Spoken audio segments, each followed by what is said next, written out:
দোকান থেকে আর লাড্ডু কিনে খেতে হবে না। মাশাআল্লাহ অনেক সুন্দর আর খুবই মজাদার, যেরকম টেস্ট ওরকম ফ্লেভার সব কিছুই পারফেক্ট ছিল। লাড্ডু এভাবে তৈরি করলে একদম পারফেক্ট হয়। এখানে আমি 2 কাপ বেসন নিয়েছি, আর 2 কাপ বেসনে প্রায় 1 কেজির মতো লাড্ডু হয়ে যাবে। তো আমি বেসনটাতে এখন আমি লবণ দিলাম না, শুধু পানি দিয়ে মিক্স করে নিলাম। তো আমি এটাকে নেড়েচেড়ে সুন্দর একটা ডো তৈরি করে নেব। তো আমার ডোটা দেখেন তৈরি হয়ে গেছে। এক সাইডে রেখে দিয়ে আমি এখন প্যানে তেল দিয়ে দিলাম। তেলটা গরম হয়ে গেছে। এখন আমি এক এক করে একটা চামিচ দিয়ে একটু একটু করে সবগুলা ব্যাটারি ভেজে নেব। তো দেখেন আমি এখানে দিয়ে দিচ্ছি চুলার মধ্যে, দিয়ে একটু নেড়েচেড়ে এই যে এইভাবে আমি সবগুলো ব্যাটার একবারে ভেজে নেব।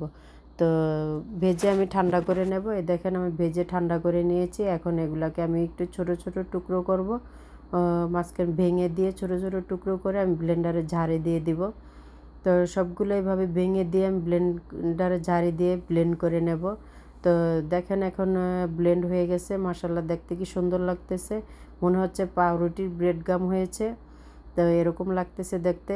এখন ব্লেন্ড করে এক সাইডে রেখে দিয়ে এখানে আমি নিয়েছি 1 কাপ চিনি। তো যে মিষ্টি বেশি খেতে চান সে 1 কাপের একটু বেশি দিতে পারেন, যেহেতু 2 কাপ বেসন নিয়েছি। আর দিয়েছি হাফ কাপ পানি, 1 কাপ চিনির সাথে হাফ কাপ পানি দিয়ে দিয়েছি। আর এখানে আমার কাছে এলাচের গুঁড়ো ছিল না, তাই আমি 3টা এলাচ দিয়ে দিয়েছি। আর এখানে দিয়ে দিলাম আমি জর্দার রং। তো আপনারা যদি কালারফুল লাড্ডুটা খেতে না চান তাহলে জর্দার রং না দিলেও হয়।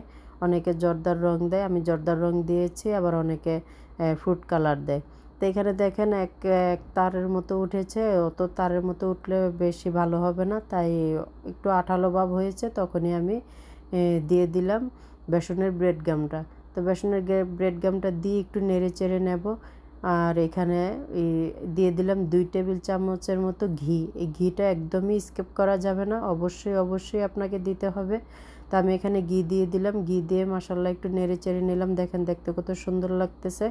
আর এখানে যদি থাকে আপনার কাছে বাদাম থাকে, আমার অবশ্য ঘরে বাদাম ছিল না, তাই আমি বাদাম দিতে পারিনি। বাদাম দিলে অনেক সুন্দর লাগে।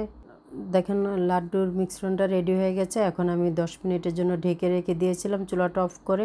10 মিনিট পরে এসে দেখেন মাশাআল্লাহ কি সুন্দর লাগতেছে দেখতে। এখন আমি হাতে একটু ঘি মেখে নিলাম, নিয়ে এখন এটাকে আমি ছোট ছোট বল আকৃতিভাবে তৈরি করে নেব। তো গরম দেখেন এখনও ধরা যাচ্ছে না। আর এখানে আমি যে বলগুলো তৈরি করে নেব, মানে কিভাবে তৈরি করে নিচ্ছি সেটাই দেখাচ্ছি। এভাবে করে আমি বল দেখেন কত সুন্দর লাগতেছে দেখতে, তৈরি করে নিলাম। আর নিয়ে আমি এক সাইডে রেখে দিব। এরকম করে আমি আরও একটা বল তৈরি করে দেখালাম। তো এক এক করে সবগুলো বল আমি তৈরি করে ফেলেছি। দেখেন এখানে যদি বাদামটা থাকতো তাহলে উপরে ডেকোরেশনের জন্য অনেক সুন্দর লাগতো, তাই আমি দিতে পারিনি, তাই দিয়েছি গুঁড়া দুধ। বাদাম ছিল না, তাই আমি গুঁড়া দুধ ইউজ করেছি। আর এইভাবে ঝটপট তৈরি করা যায় মাশাআল্লাহ, অনেক মজার একটা রেসিপি। তৈরি করে দেখবেন, অল্প সময়ের মধ্যে বাচ্চারা বড়রা সবাই খেতে পছন্দ করবে। আর আমার ভিডিওটা ভালো লাগলে অবশ্যই একটা লাইক কমেন্ট শেয়ার করবেন। আর কে কোথা থেকে দেখছেন জানাবেন। আর ভালো লাগলে তৈরি করে খেয়ে দেখবেন, দেখে কমেন্টে জানাবেন কীরকম লাগলো। তৈরি করে ফেললাম মতিচুরের লাড্ডু।